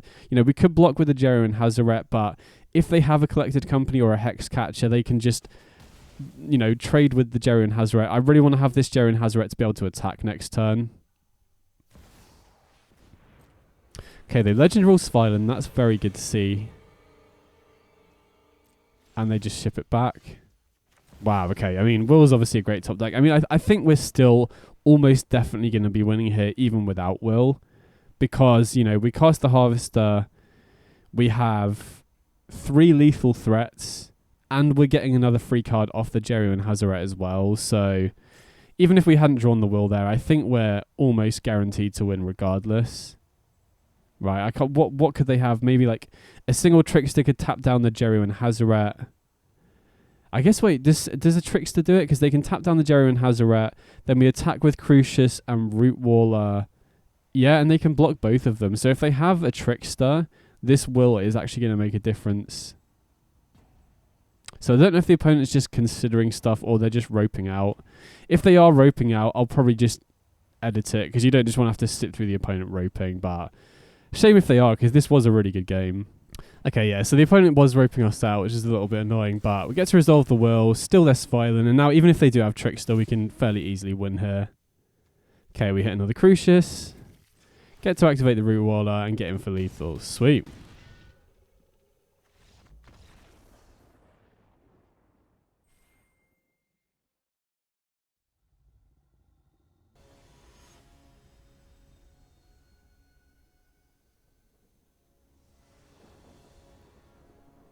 Okay, so we're going first here, and yeah, this hand looks reasonable, right? We've got Fatal Push on turn 1, and Season Pyromancer to smooth our draws out once we get to turn 3 as well. Djeru and Hazoret at the top of the curve is nice to have, but, obviously we can discard that to the Pyromancer if we don't think we're going to get to 5 mana that quickly. So opponent is on Thoughtseize here. I imagine they'll either take the push or the Pyromancer here, depending on what their hand is. So if they take the push, then there's obviously a creature they want to defend. If they take the Pyromancer, then that probably just means that they want to slow down our ability to fix our hand. But yeah, we'll see what they take. Okay, so they take the Fatal Push, so I assume that probably means that they have some creature they want to defend. So interesting, got the Concealed Courtyard and Gigantha. Makes me probably think they're on Reanimator, maybe. Okay, second Concealed Courtyard into Thoughtseize. I mean, our hand is pretty Thoughtseize proof now we've drawn the second Pyromancer, right? They can take the Djeru and Hazoret, but that's unlikely to have a huge impact on the game. And if they take a Season Pyromancer, we're just left with the second one anyway, so not too bothered about that Thoughtseize, really. See what else they've got here, though. I mean, again, we're still not 100% sure they're on Reanimator, but Gigantha plus the Courtyard probably is Reanimator. We haven't seen any red mana yet, though, so not 100% sure. So definitely going to be running out the Pyromancer here. Interesting which of the Will or the Hazoret we want to discard here. We could also discard both, potentially. I think we want to keep one of them as kind of a high impact play, and because we're not 100% sure what we're up against here, I think I'm going to pitch the Will, Just because Hazoret is, Djeru and Hazoret is just generically powerful no matter what the opponent's on, particularly because we're quite low on resources right now. It's very possible that we can set up a situation where Djeru and Hazoret will just have Vigilance and Haste the turn we play it, which is really sick. Wow, another Thoughtseize. So it's getting to the point now where the opponent could consider taking Djeru and Hazoret, because we only need, 2 more turns, 1 more lands to be able to cast it. Yeah, they do take it, which makes sense. Okay, there's Priest of Fell Rights. I'm kind of surprised because we can just... They've left us with the Bonecrusher Giant. We can just stomp it, right? I mean, having said that, they are also getting kind of close to unearthing the Priest of Fell Rights as well. So now we know we're up against Reanimator for sure. Kind of what I suspected. I'm going to set Stop Shooting the opponent's turn just to represent Fatal Push here. Okay, they do go for Fable, so really got to hope that they don't ditch an Atraxa here. Because if they do, they can potentially reanimate next turn. So I think our game plan just has to be apply as much pressure as possible, try and get them down to 3 life so that they can't activate the Priest of Fell Rights. I mean, I'd be very surprised if they take the trade here, because if they do have a reanimation target in hand, even if they can't find a land, the treasure off the 2/2 can get them to 5 mana to be able to unearth the Priest of Fell Rights. And there's definitely an argument to holding on to this Inspiring Vantage in case we draw Crucius, but I think it's, especially because it's a fast land, it's definitely worth running out, because if we draw either a Will or a Djeru and Hazoret off the top, it enables us to immediately cast it. Much more important for Djeru and Hazoret, because it would have Vigilance and Haste at this point. Okay, so they push the Root Waller. Really got to hope they don't discard a reanimation target here. Okay, just a Harvester. That's really good news. So that means that we've got a lot more time here. Had they pitched an Atraxa there, I think... We're not completely dead, but the chances of us winning are very, very low at that point. So trying to think what else they could have here. Okay, they've got another Priest of Fell Rights. So again, our game plan here is just apply pressure, get them down to 3, and then that basically means that they're reliant on Unburial Rights or just hard casting the Atraxa. Okay, they got Fatal Push here. Sure. So that does deal them an extra 2, though. We are whittling away their life total here. Okay, we drew an Inspiring Vantage. Now I think we'll keep that in hand in case we draw Crucius. Now we're at 5 mana. There's not really that much advantage to running out any more lands at this point. Okay, they do take the trade with the Seasoned Pyromancer, but we can just start getting 1/1s into play here. So, I mean, again, we're kind of treading water here. We don't have a particularly powerful thing to be doing, but, just to ensure that the opponent can't do anything useful with these Priest of Fell Rights, I really want to try and apply pressure here. So even though we do want to apply pressure here, I don't want to allow them to keep making treasures off this 2/2, because that is the way they can potentially just hard cast an Atraxa if they find it. So I think we're going to triple block here. Definitely worth triple blocking in case they have Fatal Push, right? If we just double block and they kill one of them, that's a real blowout for us. So they do lose the 2/2 token, which is important, right? We don't want to give them that many more treasures. Be interesting to see if they put Gigantha into hand here. Wow, they don't. So that either means... We do draw Crucius though, so we got paid off for holding this land, but that either means that... I think that has to mean they have a reanimation target, right? I can't think of anything else that they wouldn't put Gigantha in hand for here. And they've got the Phyrexian Scrapyard to discard it. Yeah, okay, they have an Atraxa, so... Yikes, that's really bad. I mean, we still... I'm trying to think of a way to... that we can beat an Atraxa. I mean, the only way I can think of is just Bonecrusher Giants directly to the opponent, but we'd need all 4 of them here. I just don't think we have a... Oh, no, wait, I guess they take 3 off the Priest of Fell Rights. So if we can set up 2 Bonecrusher Giants, so they go down to 4 here, right? So if we can draw a Bonecrusher Giant off the top and find another one off the Crucius discarding this Fatal Push, I think that's our only out. I don't think there's any way we can attack past the Atraxa, and we don't have any removal for it in the main deck. We have Go for the Throat in the sideboard, but... So yeah, them drawing this Atraxa, I think we were just a turn or 2 too slow, right? If we get in for 3 with Crucius before they can reanimate the Atraxa, then we, only need 1 Bonecrusher Giant to win at that point. But yeah, I don't think we can attack past the Atraxa. So like I said, our only outs here is Bonecrusher Giant, I think. Djeru and Hazoret is a nice draw here, but I don't think it's going to be good enough. I guess Djeru and Hazoret attack. If they block with Atraxa, we can potentially stomp the Atraxa if they block with it, but The issue there is that they have another Priest of Fell Rites in the graveyard, so if they block the Djeru and Hazoret, even if they let the other damage through, they go back up to 7. So even if we can find a stomp off this Crucius here, we can kill the Atraxa, but they can just reanimate it again next turn. So yeah, I think we lose this one, unfortunately. Just a turn or two too slow. I mean, we'll still see if we can hit a Bone Crusher Giant. Maybe there's a chance the opponent, messes up and doesn't reanimate the Atraxa again. Yeah, okay. We don't hit the Bone Crusher Giant, so I don't think we have any way to win that one. So that was close. Post-sideboard should be a lot better, though. I think this is a matchup where we're probably unfavoured game 1, but post-sideboard, when we have Remorseful Cleric and go for the throat, should be a lot better, I think. So what do we want to cut here? Interesting choices, because we do want some number of Fatal Pushes in, I think, but not all of them. I think I'm going to cut Blood-Tithe Harvester because I think Root Waller is more useful in general because it's just card advantage. They don't have that many great blockers for it either. All of their creatures outside of... Well, none of their creatures outside of their reanimation targets have more than 3 toughness. So I think I'm pretty happy sideboarding like this, right? We've got Fatal Push for the Priest of Fell Rites and Crucius, and then we've got Go for the Throat for those and for their reanimation targets as well. And then Viconia plus 3 Remorseful Cleric should mean that we have a pretty good chance of drawing our Graveyard Hate, which basically puts the opponent on the game plan of hardcasting their Atraxa or Serra's Emissary, which they can do off Treasures from Crucius or off Gigantha, but if they're put into that position, our fair game plan should be able to beat theirs fairly easily, I think. So, yeah, I think this is definitely a matchup where we're probably unlikely to win game 1 unless we get... Having said that, we can get off to fast starts, and we do also have the one of Viconia as well. So, particularly on the play, we can potentially outrace them, especially if we can, go Winota into Will to steal their Crucius or Priest of Fell Rites or something like that.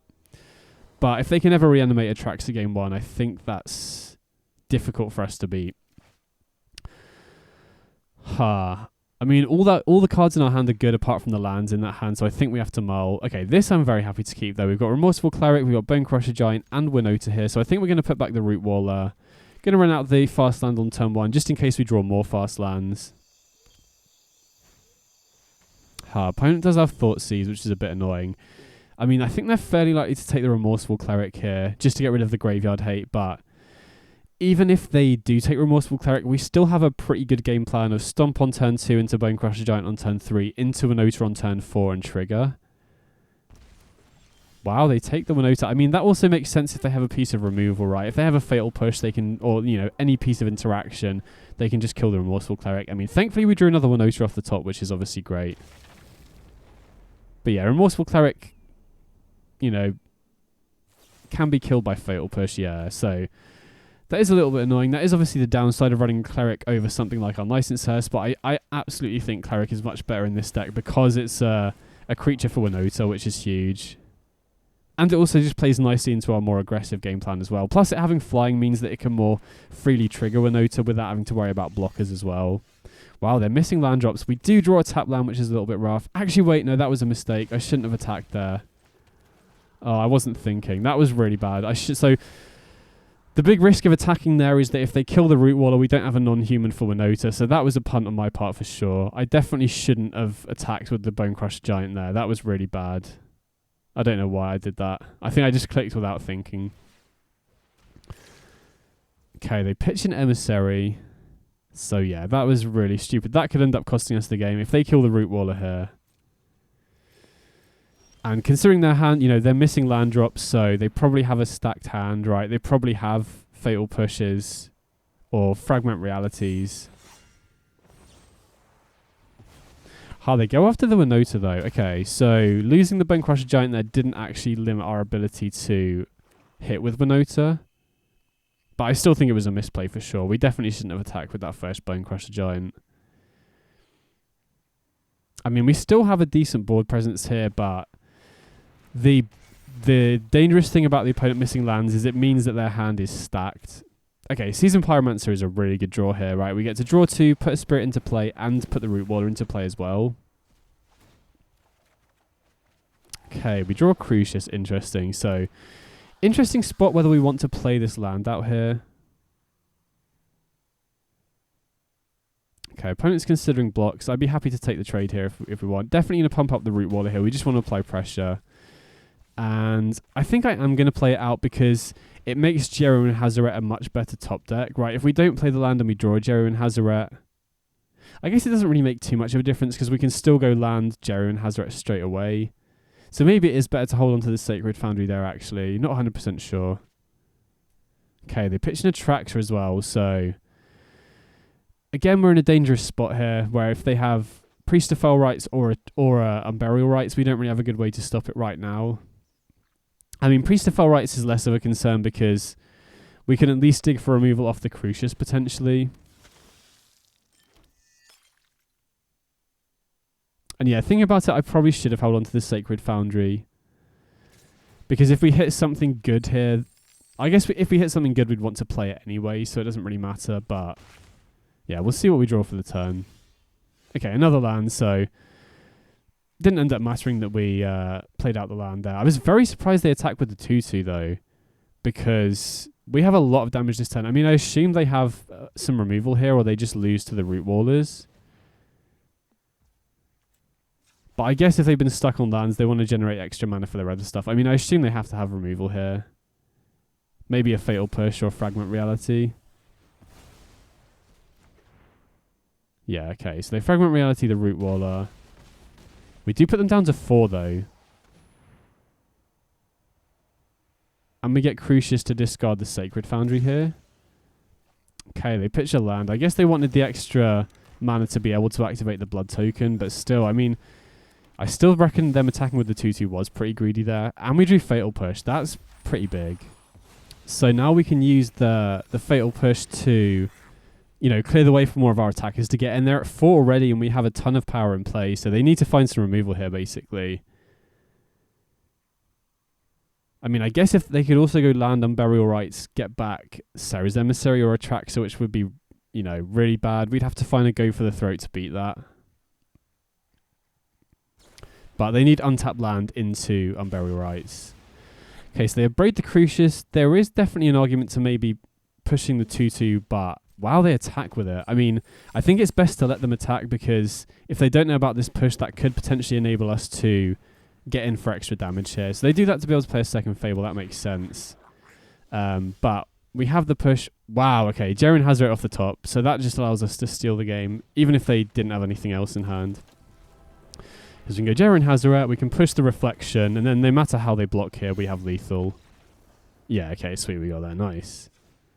So that was a very scrappy game for sure, but sometimes it plays out like that, right? You have your Graveyard Hate, but they have their removal for it. They are also kind of a mid-range deck with a way to go over the top as well.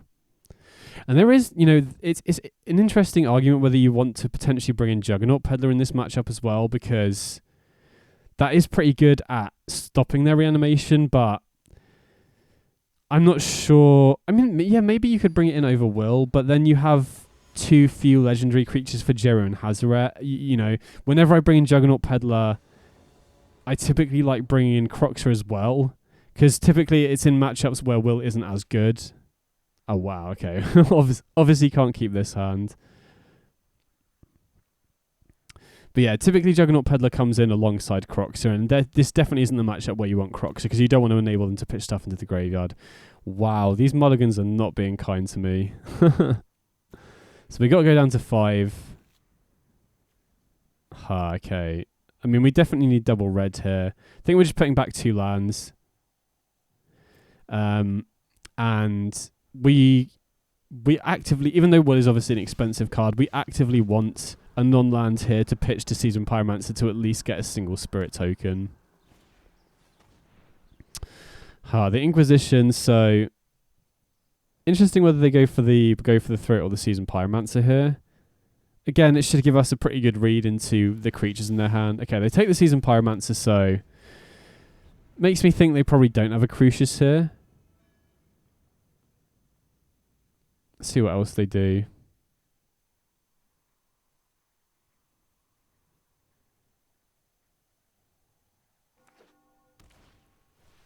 They go for the Blood Tithe Harvester, so that makes me think they're probably trying to bait out the go for the throat here. Thankfully, we drew the Bone Crusher Giant, which we can just kill, you know, use to kill the Harvester pretty freely here, and then You know, we do take a turn off holding open go for the throat to go for Bonecrusher Giant here, which does potentially enable them to go Crucius here, which could be a bit annoying, but I feel like we're on a multi-5, we have to just start applying pressure here. So I'm just going to run out the Bonecrusher Giant just to start, clocking the opponent. Okay, Root Wall is not a bad one. That enables us to commit more to the board and hold open go for the throat in case they do have Crucius. Okay, they do have a Braids, so that does take out the Bonecrusher Giant. Thankfully, we have another playable threat this turn, and they do take 2 off the Bonecrusher Giant trigger as well, which is nice. And then we'll just ship it back.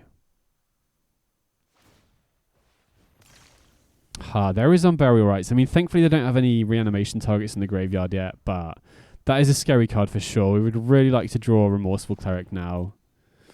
They Thoughtseize, so interesting choice here. Wow, they go for Will, so that probably tells me they don't have any creatures, if they're willing to go for that.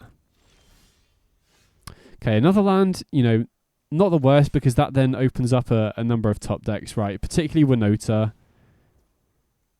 So we can just go for a tap land here. Does give the opponent perfect information, but this does mean that now Winota is a great draw off the top, because we already have the Root Water in play to trigger it. And even if we draw another land, that then opens us up to drawing Djeru and Hazoret and Will as well. So even though lands obviously aren't great in a stalemate like this, when you're running 4 and 5 drops, it's actually not too bad. Okay, so they do have Priest of Fell Rights. I mean, I'm very happy to just go for the throat that for sure, because the way we lose from this point is the opponent being able to discard a reanimation target and reanimate in the same turn here, and killing Priest of Fell Rights basically shuts them off from doing that. Wow, okay, that's a good draw. So even though we really don't want to discard the go for the throat, we would much rather hold on to it. We really need to, the way we're winning this game is just by applying as much pressure as possible, Since they have Unburial Rights, getting them down to below 3 life, or 3 or below life, doesn't shut them off the same way that it does with Priest of Fell Rights, but either way, when a game is, scrappy like this, you just want to start applying as much pressure as possible to give the opponent less top decks, give them less opportunities to draw out of the situation. Wow, the Unburial Rights of Bloodtithe Harvester. That's not a good sign. So that probably tells me that they have a reanimation target in hand. Either that or that's a desperation play. Not 100% sure. I mean, we'll attack him with everything for sure. If they want to trade with a Root Waller, I'm happy with that. Get to activate both of them.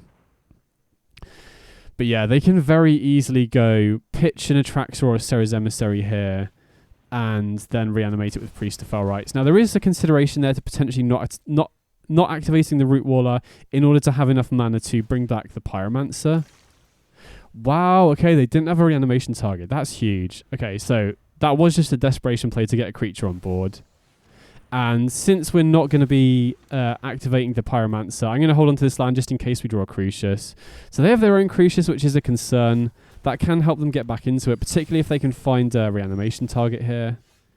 Wow, another land. Not great. I mean, we'll definitely attack in here for sure. If they want to trade with the Root Waller, I'm happy to do that. And then we can play an untapped land here and activate the Seasoned Pyromancer to get back 2 1/1s. Now they're down to 3 as well, so they can't even use the Priest of Fell Rights to reanimate, which is huge. So I feel pretty confident about this spot now.